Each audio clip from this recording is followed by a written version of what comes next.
Centuries ago and even into the early 1930s, families solely lived off of the land, and they grew their own food and hunted wild game that lived in our mountains and made a lot of their own clothing.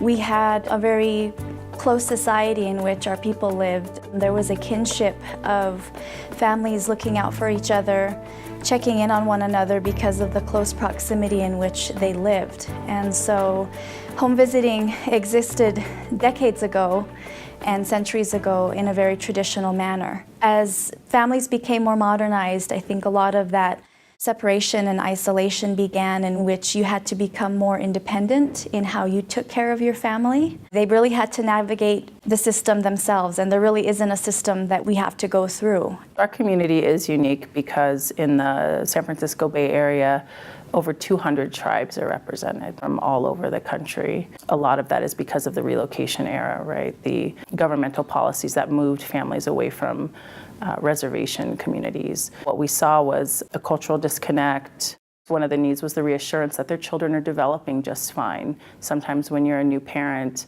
and you don't have family around you and you've never been through this before, it can be really confusing and scary to know if you're doing things correctly. Before tribal home visiting, I feel like the component of child development, what the parents should be expecting, that one-on-one social support was lacking. There really wasn't any resources, someone that could go into the home and have that one-on-one visit with that family and see what their needs were and really be their connection to resources within the community. There was really a need for parenting and help with parenting that connected to our way of life. And so home visiting has really helped bring that connection together and allowed us to provide services in a way that connects us to our culture and our way of life. And that's something that's always been there for us. It's in our blood.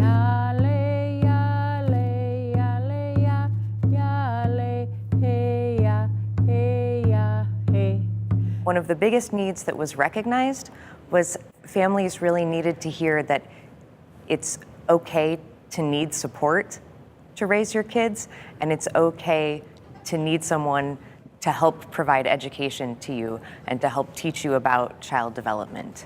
Families just needed to hear that it was okay to not automatically know everything already. What we've heard from our community in our needs assessment that was done before implementation of our home visiting program, they talked a lot about teen parents needing support. They were seeing a lot of teen mothers and fathers needing to find a way to hold those families in a caring way so that they felt confident and effective to raise their children in our urban community. The needs that families had that were not being met prior to home visiting would have included a variety of things, from not being able to have any questions answered about the development of the child, the mother's health, the importance of parent-child interactions. A lot of services were provided once a child started Head Start. So from birth to 3, there really was not a whole lot of service available. A lot of families were really on their own. They didn't have anyone to pick up the phone and call if they had a question that really could impact that child's outcome. To connect responsive, evidence-based home visiting with the cultural and traditional practices of tribal people, the Administration for Children and Families provides American Indian and Alaska Native communities a means of building a bridge and filling system gaps. This bridge, the Tribal Maternal Infant and Early Childhood Home Visiting Program, allows both urban and non-urban tribal organizations to nurture and build upon existing traditional strengths from their own communities. Tribal home visiting supports and strengthens tribes, tribal organizations, and urban Indian organizations in promoting the well-being of very young children and their families through strategies that are respectful to Native cultures. Accomplishments within our home visiting program have been the enrollment numbers that we've seen. So a lot of that has been word of mouth. You know, people talk about the services that they're getting, and there's been a lot of positive feedback. And so that has prompted a lot of other individuals who may not have sought the services to at least gain interest. We've had a lot of buy-in from our tribal leadership. Our governor and his staff, as well as the war chief, have really met us halfway in understanding the nature of our work and its importance and relevance to helping our families. Another significant accomplishment is that almost all of the 12 tribal communities in Michigan have some sort of home visiting services. I think our most successful accomplishment has been helping to actually move community norms around what the expectation is for parents around understanding child development. I feel like we're really starting to kind of change people's perception of what kind of education and support parents typically need. The San Francisco Bay Area is a special place in terms of Native activism because of the relocation area, because of policies that were imposed upon us. And so there are a number of Native serving agencies in the Bay Area, and we've been able to connect with all of them. We were a missing piece. We truly were, because most of them serve families, but many of them didn't have the resources or that focus of actually going into the homes, going into that sacred space with the families. And we have been that next puzzle piece that really aims to serve a family holistically. Our program has been doing home visiting within tribal communities for about 20 years now, and we have seen a reduction in infant mortality within the tribal service population that we serve, and so that's a really big deal for us. We have some special needs within our communities that weren't being met, children with special needs and families with special needs.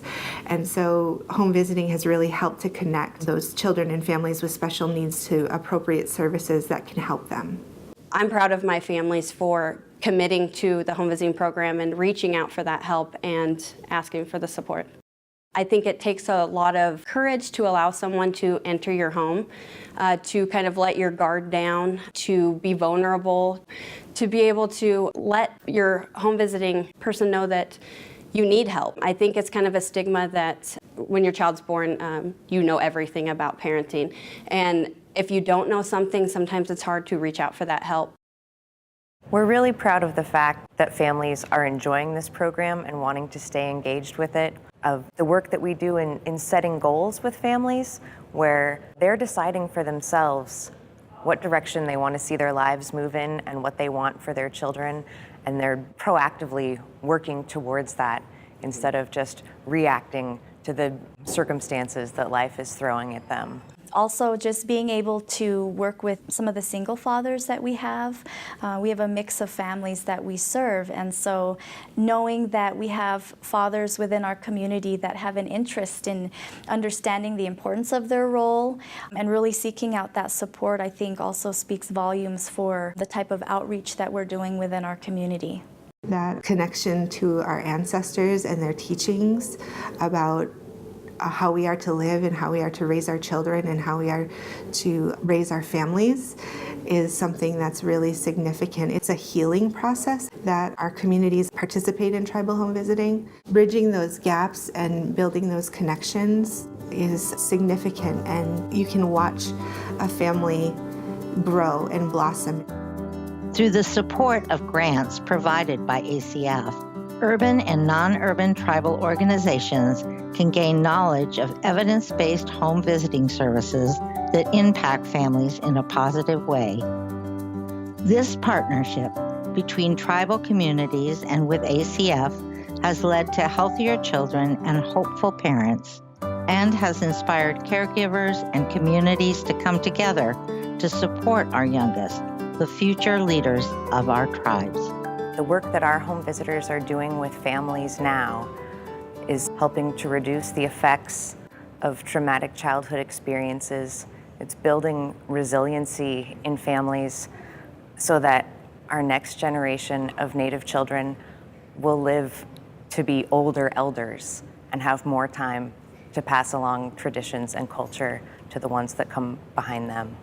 Tribal home visiting is really a core service. It's like a Head Start program or a diabetes prevention program, in that it's a core necessary service for tribal communities to really help our families grow and develop to the greatest extent possible. It's important for tribal leadership to recognize that as well, the importance of tribal home visiting and how it contributes to the overall health of the community by providing support for our babies and our families. The idea of a community coming together to support a woman and her family during pregnancy, after pregnancy, as their child develops, this is a traditional concept. So we're not coming into these homes and telling parents how to raise their children. We're building upon the strengths that they have.